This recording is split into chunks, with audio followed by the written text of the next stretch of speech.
Will shipping return to the Red Sea and the Suez Canal with the US and Houthi ceasefire, promoting an inclusive workforce in shipping, and transforming logistics with the AI and humanoid robotics? All these stories and much more on the latest episode of Maritime in Minutes.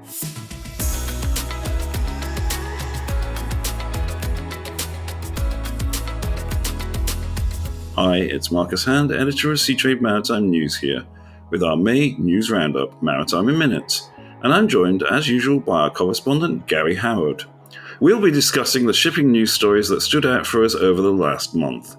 As ever these days, it's been another busy month, so as always, Gary, why don't you get straight into it? Thanks, Marcus. Yeah, when you sort of join maritime journalism school, the first and most important lesson is that you have to use the word bellwether when covering Maersk's financial results. It just happens. So imagine my complete surprise when Marcus didn't use that word once in his first quarter results piece for 2025. A $1.2 billion EBIT for the first quarter was a bounce back from $177 million in the same period last year for Maersk. Revenues rising by 7.8% over the year. Like most other players in the container shipping industry, obviously Maersk is across quite a few different facets of that. Their future fortunes kind of hinge on developments in the Red Sea, to what extent US President Donald Trump sticks to his tariff-slinging policy, and how the United States trading partners choose to respond to that. All this instability informed Maersk's full-year EBIT guidance, which hasn't changed since its last update, I think, in February, but remains pretty wide at between break-even and $3 billion. That's for EBIT, so if they do come in at a break-even, then that means they're making a loss overall, almost certainly. Digging a bit further into the group results, the core ocean business, effectively the container line bits, had an EBIT of $743 million for the quarter. Big improvement on the negative $161 million a year ago. That was a slightly panicked time when routes were being hastily redrawn to avoid the Red Sea. This quarter was, of course, the first quarter since Maersk teamed up with Hapag-Lloyd on the Gemini Corporation, an alliance with their sort of lofty goal of 90% reliability. That'll keep ramping up. It's not like they can just flick a switch in February and suddenly it's all Gemini. Maersk CEO Vincent Clerc said they were doubling down on automation and cost management. I think we've got a bit more on Maersk coming up later in the episode, and more on the Red Sea situation right now, I think. Indeed, yes, we will be shifting to the Red Sea, and there is a mention of Maersk in that. Yeah, you noted my lack of use of the word bellwether, so maybe Maersk is no longer leading the flock. Yeah, turning to the Red Sea, the situation with the Houthi and their threat to merchant shipping has been somewhat on and off over the past month. The Yemen-based rebel group started off May by threatening tankers carrying US oil exports through the Red Sea. They issued what they described as a list of sanctions vessels that would be targeted from the 16th of May. However, a few days after this announcement, news broke of an Omani-brokered ceasefire between the US and the Houthi, and a cessation of attacks on commercial shipping in the region. The truce has potentially a major impact on shipping markets, especially container shipping, which in 2024 went from facing major overcapacity and red ink to one of the sector's best years ever, as the Cape of Good Hope diversions soaked up excess tonnage. A return to transiting via the Red Sea and the Suez Canal could cause a collapse in rates, and the financial forecasts by top container lines such as Maersk, which Gary just mentioned, reflect this possibility when you get to that break-even level, which would put them in the red towards the end of the year. Now, Peter Sand, chief analyst for Zenita, commented in a LinkedIn post, "The one element of the container shipping market that affects freight rates most, Red Sea diversions, may be nearing an end. But let's see if this is really happening," he added. As yet, there would seem to be very little movement, with uncertainty remaining and insurance conditions unchanged. The Suez Canal, though, is trying to woo container lines back with a 15% rebate on tolls for large container vessels for a 90-day period from mid-May. Yeah, I don't think either of us have picked it up, but I wrote a story yesterday or the day before, again on the Houthis, throwing out another warning to ships calling at Haifa in Israel. So yeah, I think there's going to be continuous updates on this and which way the kind of pendulum's swinging as far as Red Sea transit goes. Indeed, and look out for those on Seatrade Maritime News. If you're enjoying the Seatrade Maritime podcast, make sure you never miss an episode by subscribing on the app of your choice.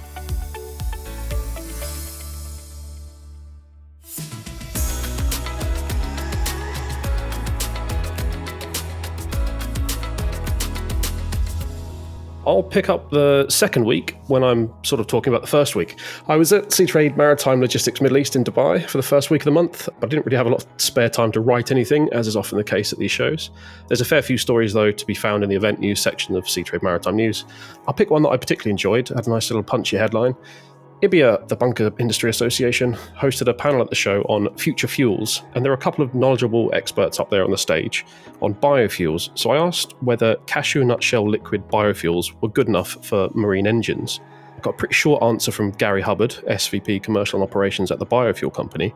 He said, just don't do it.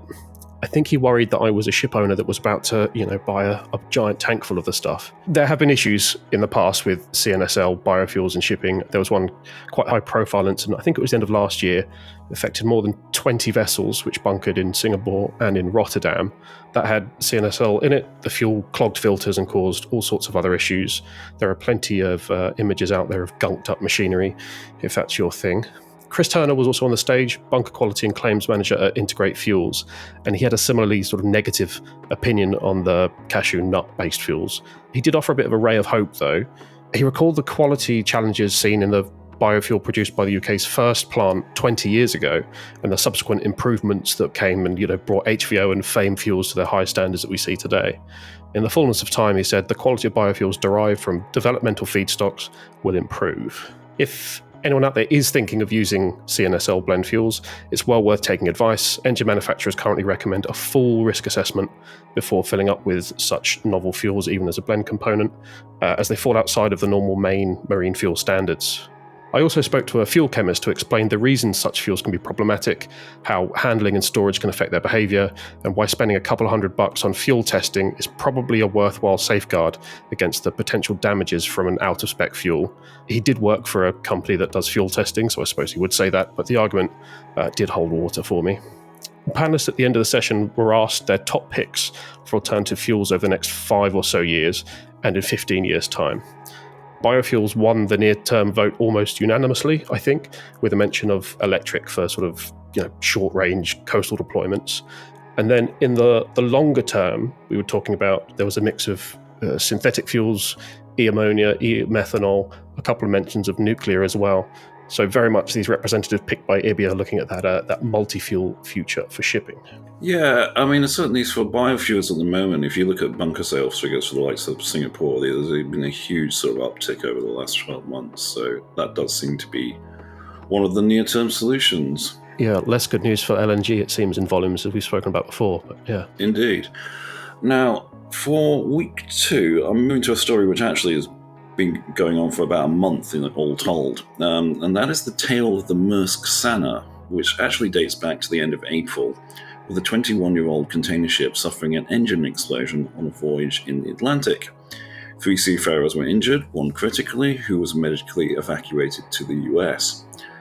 However, it's the length of time the Maersk Sana was left drifting with only auxiliary power that meant this story continued to receive considerable attention throughout much of May. The incident took place about 250 nautical miles east of Bermuda. An initial report said Maersk has chartered a tug from Mexico to render assistance to the stricken vessel. Now, these reports were either incorrect or plans changed, as over 2 weeks later, we were reporting on the container ship still being quote-unquote safely adrift, awaiting a tug arriving from Europe. The choice of chartering a tug all the way from Europe sparked questions from the industry and on social media, although Maersk stressed it was a case of employing a first-time right strategy. When the tug eventually did arrive over 3 weeks after the accident, it turned out to be the 28,000 brake horsepower AHTS C1 Ruby. Given the amount of offshore activity in the Gulf of Mexico, it seems surprising that a vessel of this type could not be sourced nearer, although a number of industry observers speculated that cost would have been a deciding factor for Maersk in its decision-making here. I am, though, pleased to report that, as of our last reports, the Maersk Sana was safely under tow towards the Freeport in Bahamas. I think given the choice between safely adrift and safely under tow, I know which one I'd choose. Indeed.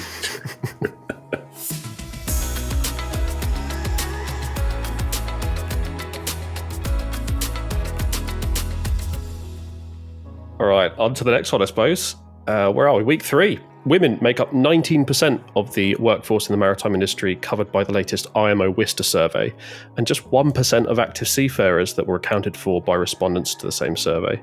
The report, published by shipping's global regulator and the most prominent association for women in shipping, is the latest in an endeavour undertaken every 3 years. Last one was in 2021, this time based on a survey launched late in 2024. Perhaps surprisingly, the women seafarers identified in the data were most commonly serving on bulk carriers and tankers. I know Marcus and I have spoken before on other industry data that shows women at sea massively skewed by the huge numbers working on cruise and passenger vessels. Anyway, I sat down with Louise Proctor, Deputy Director, Subdivision for Planning and Programming, Technical Cooperation and Implementation Division, IMO. One of the longest job titles I've ever read out, and LP Petraki, President of WISTA International, and we discussed those findings. A strong theme of our conversation was the need to repair the sort of leaky pipeline that sees women's reputation fall significantly between the levels seen in training institutions and maritime academies and the levels seen at sea and in workplaces ashore in our industry. Quote from Proctor: "There's a lot more women being trained both in the educational institutions and on board training than we have seen in the workforce. 5% of participants in institutions and 9% in onboard training are women, but then only 1% of the workforce at sea." Kind of underlined an obvious problem somewhere. Identifying those issues facing women, who obviously have a clear interest in the industry, is a sort of first step to putting solutions in place, she said. Petraki also said that educators and the industry itself needs to be honest with these trainees and not waste years of a student's life, 3 or 4 years in training, promising a particular career opportunity, only for that same candidate to find the door is closed to them due to their gender once they're qualified. Quoting Petraki here, "We finally have to get rid of the voices that are still saying, after all these years, that women are not capable of or should not be working in the maritime industry. They are still out there." She actually recalled a conversation like that she'd had within I think the past month or so. It just baffles me that there are still people out there that are willing to share those opinions and have them, not least of all to say them to LP of all people. Check the story for more of that interview, plus there is a link to the full report. It's a big one at 133 pages. That's the report, not the story. But I think there is a lot to learn and reflect on in there, including 6 key recommendations to promote inclusivity in shipping. Some very interesting figures in there. I hadn't sort of appreciated that one about the percentage of trainees that are women versus the actual numbers in the workforce. Yeah, this is the first time that they've included educational institutions in the survey. It was something that was highlighted as a an outcome from the first one. So hopefully there'll be even more uptake and more respondents when they do this again in 3 years' time. And we can get more depth of data, and hopefully things start moving in the right direction as well. Yes, indeed. It's there's such a sort of large portion of people that the industry could be utilising and is not. That being said, there is of course the possibility that it'll just be replaced by a humanoid robot.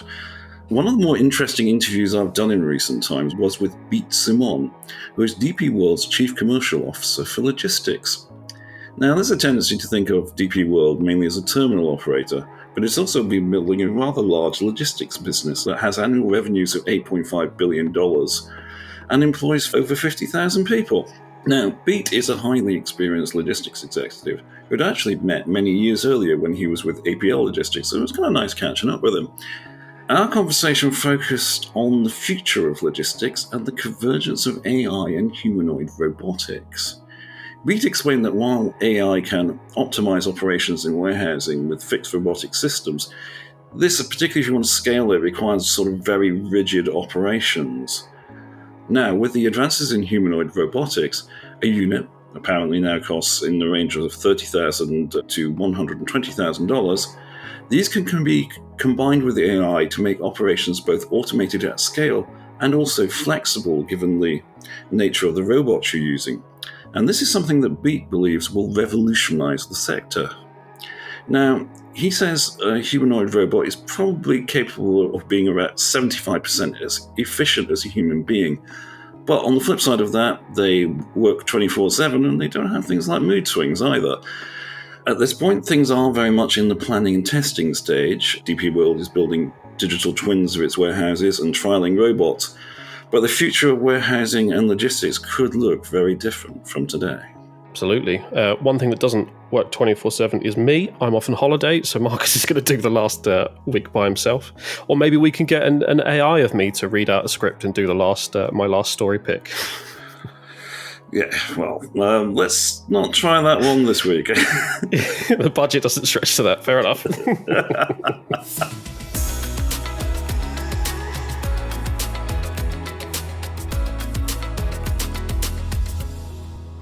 Right, so I'll finish off the last week of May on my own while Gary takes a well-deserved break. Now, almost certainly one of our most read stories of the final week of May involved one of MSC's elderly container ships, of which it must be said it has quite a lot. On 24th May, the MSC Elsa 3 was on a voyage from Visakhapatnam to Kochi in India when it developed a 26-degree starboard list. The Indian Coast Guard successfully evacuated 21 of the 24 crew on board, with 3 senior officers initially staying on board to try and help salvage the vessel. They were later rescued by the Indian Navy, and the MSC Elsa 3 sank on the morning of 25th May. The capsized vessel lost around 100 containers overboard, of a total of 640 stowed on the vessel. There were fears over the extent of environmental damage to the coastal area, with 50 containers washing ashore so far, spilling their contents including microplastic nurdles, which can be extremely harmful to wildlife and marine life. There were also 13 containers on board with hazardous cargoes. The government in the state of Kerala has declared the wreck of the vessel a state-specific emergency. In terms of cause of the accident, the Indian authorities say preliminary investigations show a failure in the ballast water system that caused the ship to list, resulting in a loss of all power. Now to the final story of the month, and somehow we've almost got to the end of this episode with no more than a brief mention of US President Trump and his economic weapon of choice, tariffs. At the end of last month's episode, we commented about how hard it is to predict what will happen next with tariffs, and May has been a pretty wild ride. By 12 May, an agreement was reached between China and the US to suspend a 145% import tariff on Chinese goods into the US to a more modest 30% for 90 days, pending more negotiations. Now, while as some noted a 30% tariff is actually quite high, it has sparked a rush to ship across the Trans-Pacific, with major lines deploying more tonnage into the trade and smaller companies such as China's CU lines re-entering it. The expected surge in volumes has sparked fears of pandemic-level congestion at US ports, and container spot rates have started to move sharply northwards again. Then, completely throwing the cat among the pigeons on 28th May, a US trade court ruled that all of Trump's administration's sweeping April 4th so-called Liberation Day tariffs were illegal. The government almost immediately appealed and was granted a stay on the International Trade Court ruling. As it stands, tariffs remain in place while the federal court considers the government's appeal, but the ruling that the tariffs are unlawful also stays in place pending the appeal hearings. It has, as our correspondent Nick Savides put it, cemented volatility in shipping markets.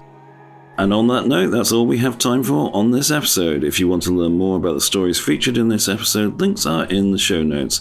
Thank you for listening, and we look forward to joining you on the next episode of the Seatrade Maritime Podcast.